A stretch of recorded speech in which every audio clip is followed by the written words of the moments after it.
c'est Soso, bienvenue sur ma chaîne Diamant Rose. Aujourd'hui, je vous présente un nouveau projet point de croix comté que je fais en trio avec Mélanie de la chaîne Diamant Folie et Amélie de la chaîne Design et Diamant, donc des Craft Squad.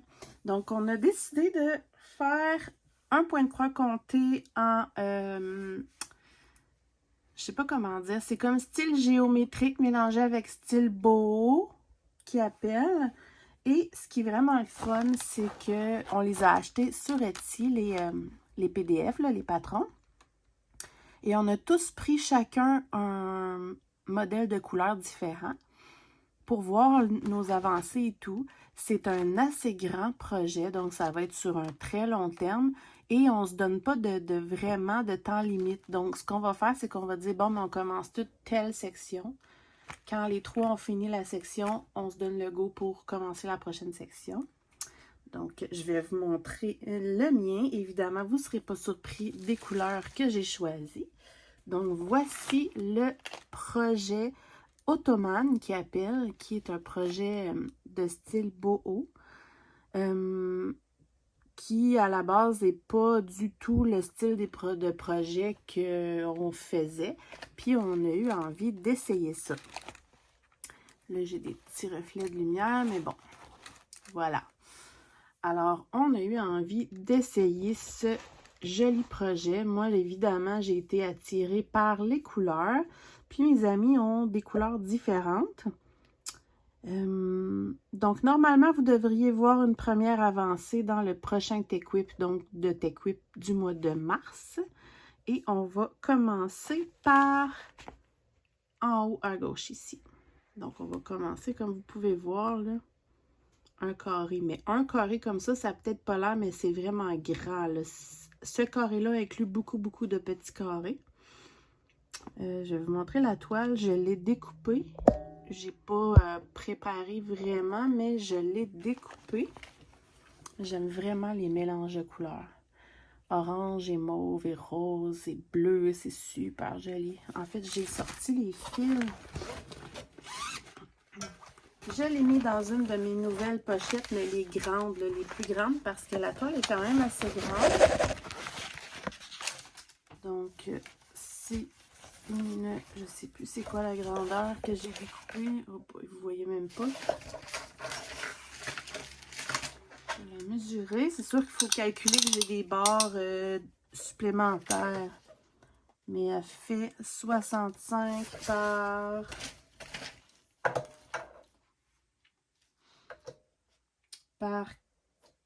50 environ. Fait que c'est quand même un assez grand projet. Et moi, j'ai pris de l'Aïda blanche 16CT.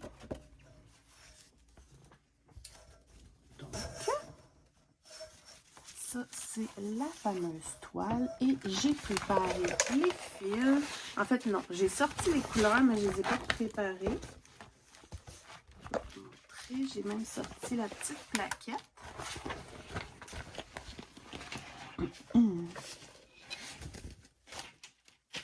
J'adore trop les couleurs. Donc, la couleur principale que j'ai besoin de 3 échevettes.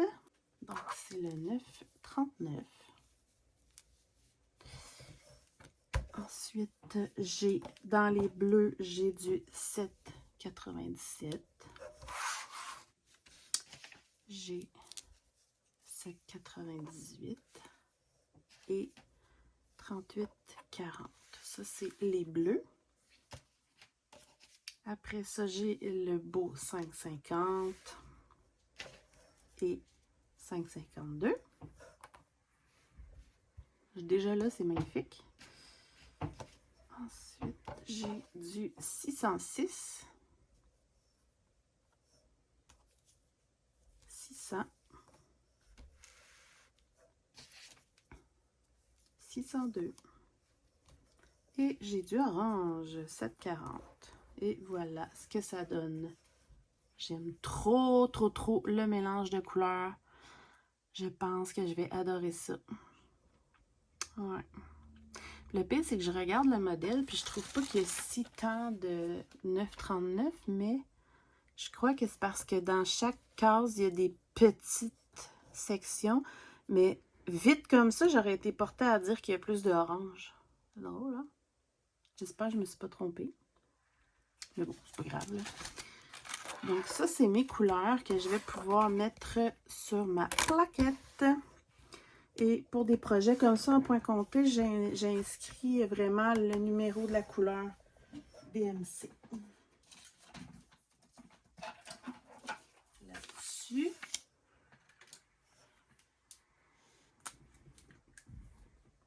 Fait que je pourrais peut-être faire ça. Commencer du moins. Ça, je vais les couper en deux. Ouais. Donc 9,39.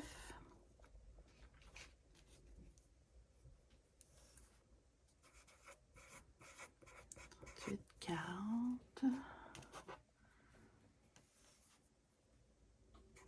7, 9, 8.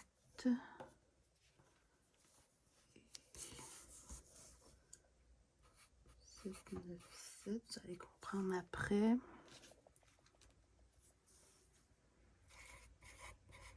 602. 600. 606.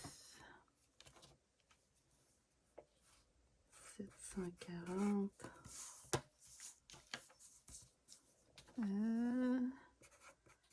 550 et 552. Fait que dans le fond, ce que je fais, parce que en fait, c'est juste que j'ai des trop grandes étiquettes. Fait que je les coupe en deux. Comme ça. Voilà. Donc le plus petit, c'est 550, je pense. Fait que c'est parti. 550, 552, 600,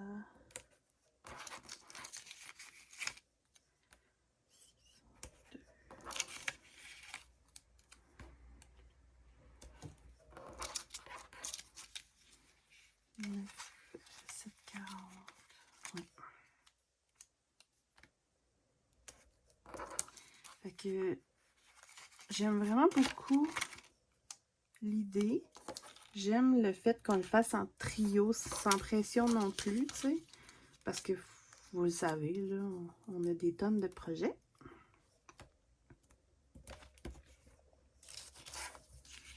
Ah, ça va tout rentrer sur une ligne. Donc, j'ai 10 couleurs. Fait que moi, ce que je fais, là, je ne l'ai pas avec moi. D'habitude, je mets... je vais le faire là, tantôt, mais je mets un scotch tape par-dessus pour être sûr que ça décollera pas. Et là, je pense qu'il est au salon. Ouais. Ensuite, mon ciseau, il est là. Après, la manière que je fonctionne, j'enlève le petit papier de l'échevette. Et... pas me tromper, là.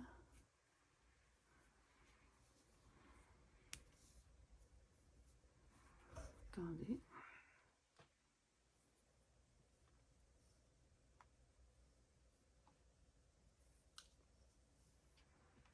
Comme ça, je le mets autour de mon bras pour pas que ça fasse de nœud. Là, je le prends comme ça, puis je vais aller jusque presque à mon épaule. Je plie. Non. J'amène à moitié pour, en fait, mesurer la longueur de 2 bras. Une fois que j'ai cette longueur-là, je vais dérouler comme ça autour de mon poignet, puis aller mesurer jusqu'au bout de ma longueur. Je repince ici. Je fais la même chose jusqu'à temps que j'ai déroulé toutes les chevettes. Ça sera pas long parce que je peux pas le faire en dessous en dessous du téléphone, ben. Voilà. Ok. Oups, je twiste mon poignet. Comme ça. Ça le déroule automatiquement autour de mon poignet parce que ça me... Au début, je faisais ça pas mal n'importe comment, puis je me retrouvais avec des nœuds partout. Puis j'avais vu Mélanie faire ça. Et normalement, ça donne à peu près pile la bonne longueur. Ensuite, je replie ça en deux pour avoir une boucle. J'entre la boucle par en haut, comme ça. On la ressort et voilà. On a le premier de fait. Et important, au bout ici, ça a fait des boucles. Et il faut aller les couper.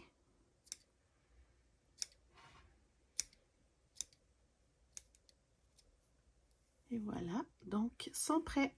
Donc chaque fil en 2 brins vont me faire cette longueur-là d'aiguiller.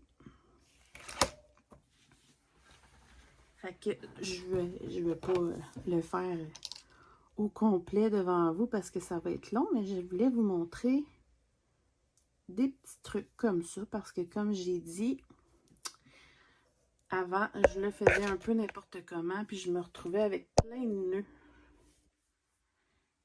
Puis évidemment, vous pouvez y aller avec la grandeur que vous voulez. Moi, j'ai découvert à peu près où sur mon bras que je trouve que ça fonctionne bien comme aiguillé. Quand je dis aiguillé, c'est vraiment... un aiguillé, c'est une quantité de fil qu'on met sur notre aiguille. Donc, souvent, on va dire...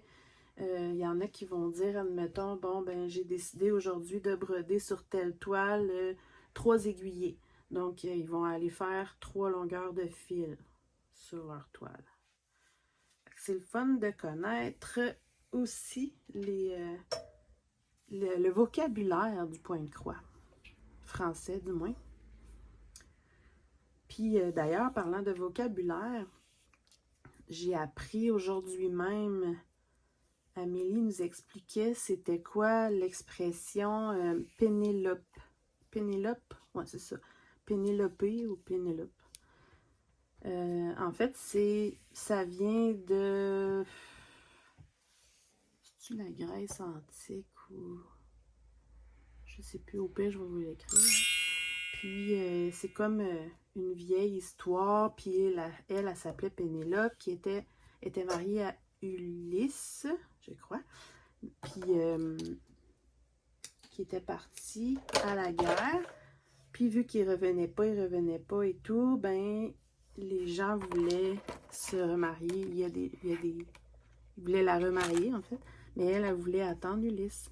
Fait qu'elle disait que, là, je vous raconte à peu près, là, je connais pas l'histoire par cœur, qu'elle brodait un projet et qu'elle ne se remarierait pas tant que son projet ne serait pas terminé. Donc, en espérant que son mari revienne. Mais vu qu'il revenait pas, ça a duré plusieurs années. Donc, on appelle l'expression Pénélope ou Pénélope parce qu'elle a triché pour que les gens pensent, bon, elle n'a pas fini son fameux projet qu'elle s'est dit qu'elle ferait en attendant Ulysse. Donc, ce qu'elle faisait, c'est qu'elle brodait dans la journée et le soir, elle défaisait tout ce qu'elle avait brodé pour recommencer le lendemain. Comme ça, son projet a duré des années et elle a bien fait, elle a eu de la patience parce que Ulysse est revenu. Donc, c'est une expression pour dire, dans le fond, qu'on est obligé de défaire une partie de notre travail pour recommencer. Souvent, en point compté, c'est surtout, mettons, qu'on a fait un mauvais calcul dans nos points. Là, il faut défaire une partie du travail pour recommencer. Donc, c'est une expression super le fun. C'est le fun d'apprendre des petits trucs comme ça. Fait qu'il y a une aiguillée, il y a Pénélope. Je sais pas si on dit un Pénélope ou Pénélopée. Mais c'était nouveau pour moi. Puis je trouve ça pas mal le fun. Parce qu'il faut savoir aussi que le point de croix, Ça existe depuis le Moyen-Âge, mais comme je sais plus depuis quelle année, là, je l'ai déjà vu, je vais vous l'écrire ici. Mais c'est extrêmement vieux comme art. Et avant, je sais plus en quelle année, je sais plus en quelle année. Au pire, regardez l'écran, je vais vous mettre des informations. Mais il avait découvert quelque chose pour réussir à atteindre les fils, parce qu'on s'entend qu'il n'y avait pas la technologie d'aujourd'hui dans le temps. Puis quand il avait découvert comment teindre les fils en rouge, il s'était mis à broder beaucoup en rouge. Et c'est pour ça qu'on voit souvent des vieux styles de sampler de Pointe-Croix de l'époque qui sont toutes brodées en rouge sur du tissu blanc. Parce que ça rappelle les premières époques de la couleur dans le Pointe-Croix dans le Moyen-Âge. Antique ou whatever. Bon, là, j'ai fait un nœud. Hein? Vous voyez que c'est quand même pas infaillible. C'est juste parce que j'avais mal mis le truc au début. Fait que ça peut arriver, il faut vraiment faire attention. Là, j'ai bien peur de faire des nœuds. Voilà. Je devrais y arriver. Voilà. Donc, c'est ça pour le petit cours d'histoire sur le Pointe-Croix. Certaines expressions. S'il y a des expressions que vous aimeriez savoir ou j'aime bien ça, je trouve ça le fun. C'est un vieux loisir créatif. Il y avait même des traditions là, avant de se marier, dans l'ancien temps, on va dire, là, les demoiselles devaient faire leur trousseau avant de se marier. Donc, ils préparaient des vêtements, des tabliers de cuisine et tout. Ils faisaient tout ça à la couture. Et dans leur trousseau, il y avait une tradition qui voulait qu'avant le mariage, tout le trousseau ils brodaient leurs initiales ou les initiales de elles et leur mari sur chacun de leur travail, de leur tablier et tout et tout. Leur nappe, etc., qui était brodée. Ça faisait partie aussi d'une des traditions. Puis il y a même... c'est même devenu... je sais plus trop à quelle époque, là, mais c'était, tu sais, dans le temps que les femmes, ça travaillait pas et tout, là, mais c'était comme dans l'art comment je dirais ça? Dans l'éducation des jeunes filles, dans leurs éducations de base, il y avait la broderie.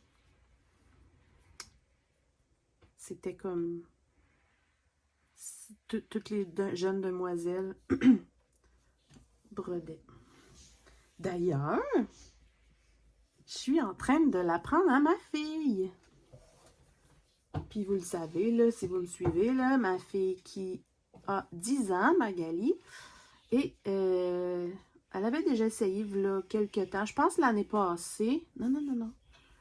L'année passée, puis elle n'avait pas vraiment accroché. Puis là, dernièrement, elle a décidé de recommencer, puis j'espère juste que ça fera pas comme le diamond painting, puis qu'elle va pas abandonner. Mais là, elle est en train de faire un petit projet tout mignon. Je pense même que c'est un petit projet que Mélanie m'avait donné. Et je vous dis pas c'est quoi. Puis, j'y ai donné comme défi de le faire au complet. Ça prendra le temps que ça prendra. J'ai donné le défi de le faire au complet. Puis si elle le fait au complet, je vais la laisser le présenter elle-même sur ma chaîne dans le Tech Whip du mois qu'elle l'aura terminé. Fait que c'est le fun. Ça la motive. Puis ça fait des petits moments le fun entre elle et moi. On s'installe dans le salon. Puis on fait notre petite broderie. Ah, Minou? Ouais. Puis pour pas qu'elle se décourage, ben là, il y a comme, mettons exemple, il y a des fleurs, ben j'y dit, commence par te concentrer juste sur une section. Quand tu vas l'avoir faite, tu vas être fière, tu vas commencer à voir ce que ça donne. Évidemment, là, elle commence pas avec le point de croix compté, là. C'est une petite broderie en estampé. Puis là, la prochaine étape, ça va être... Oh boy, je suis en train de faire un nœud encore, là. La prochaine étape, ça va être qu'elle apprenne elle-même à enfiler son fil. Mais moi, je n'utilise pas d'enfile-fil. Donc là, il faut que j'y en trouve un, là, pour elle. Attendez une minute. T'es où? Je suis juste en arrière, je flattais. Ah! Je te trouvais plus. Fait que c'est ça. Puis, il montrait aussi comment enfiler son fil. Comment... voyons. Je prépare mes fils pour mon projet que tu trouves bizarre. Ma fille, elle trouve bizarre ce projet-là. Moi, je le trouve magnifique. Mélanie, Magali, elle trouve bizarre notre projet. C'est beau. Oui, je trouve ça beau, mais il est bizarre. Mélanie, elle fait le même, mais dans d'autres couleurs, mais je peux pas le dire parce qu'il faut qu'il aille voir sa chaîne pour le voir. Puis Amélie, l'autre crafteuse, là, que tu connais pas encore, là, Amélie a fait le même, mais dans d'autres couleurs elle aussi. Fait qu'on va toutes le faire ensemble. Mais c'est moi qui ai les plus belles couleurs, là. C'est quoi je disais? C'est ça. Fait que là, la prochaine étape, ça va être qu'elle apprenne à enfiler son fil elle-même, qu'elle apprenne à arrêter son fil derrière son projet. Là, en plus, elle se promène en titi derrière son projet. Fait qu'elle gaspille beaucoup de fil. Fait qu'on va apprendre tranquillement. Puis on va se garder de la motivation. Puis on y va petit défi par petit défi. Pas dans cette vidéo-là, non. Une autre fois. Fait que c'est ça. Je savais pas que j'aurais autant de choses à dire, mais j'ai quand même préparé 4 couleurs. C'est déjà beau. C'est vraiment, là, vous le savez, là, c'est vraiment dans mes couleurs, hein, Minou? Ouais. T'as-tu hâte de le présenter, ton projet? Puis en plus, à un moment donné, j'avais fait un unboxing, puis j'avais un petit cercle à broder, puis j'avais été surprise parce qu'il était vraiment plus petit que je pensais. Il était comme petit comme ça. Ben, en bambou. Non, parce que je veux pas que tu me montres. Puis je l'ai pris pour elle. Fait que c'est vraiment mignon, là. Elle a son petit projet avec son petit cercle à broder. Ça fait enfant, genre, ça fait trop chou. Là, elle veut vous le montrer, mais non. Je veux qu'elle ait l'effort de le terminer pour le présenter. Puis je couds aussi un peu. Tu couds quoi? La couture. Oh, une fois. Ben oui, mais je suis capable. Fait que c'est ça pour le projet. Je vous invite là vraiment à aller voir la chaîne Design et Diamant Folie qui ont normalement sorti leur vidéo en même temps que moi aujourd'hui pour voir la présentation de leur projet. Oh my God, j'ai oublié de dire l'important. Ce projet-là, sur Etsy, est fait par l'artiste, là, si on... Oups, là, je me suis trompée. La créatrice sur Etsy s'appelle Vivienne Power.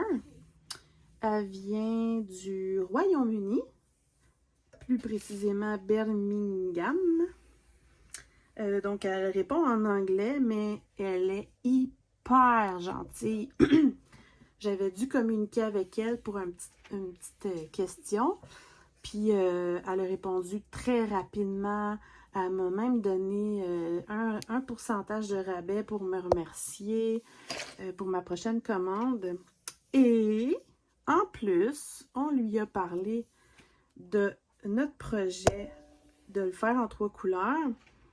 Puis, je vous dis pas tout de suite, mais elle est tellement gentille qu'elle a fait une suggestion de éventuellement une surprise. Donc, je vous en dis pas plus, mais vraiment, là, hyper sympathique. Je vous invite à aller voir sa boutique sur Etsy. Ça s'appelle Vivsters. Je vais vous mettre là, ici.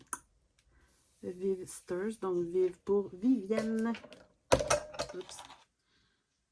Donc, super gentille. Fait que c'est sûr qu'elle fait un peu de tout. Elle fait aussi des oiseaux, des fleurs et tout et tout. Puis, elle fait beaucoup de style beau ou de style géométrique aussi. Mais c'est quand même assez varié, là. Ouais. Il y a même un petit projet tout mignon que j'aimerais faire peut-être pour un petit coussin dans mon salon quand ma déco sera modifiée. Fait que je vous présente les 5 premiers fils. Je vais faire les 5 autres hors caméra parce que c'est quand même assez long, mais voilà, donc je commence ça là sous peu. Je vais commencer ça, j'ai bien hâte. Puis je vous invite, n'oubliez pas à aller voir les chaînes de mes amis.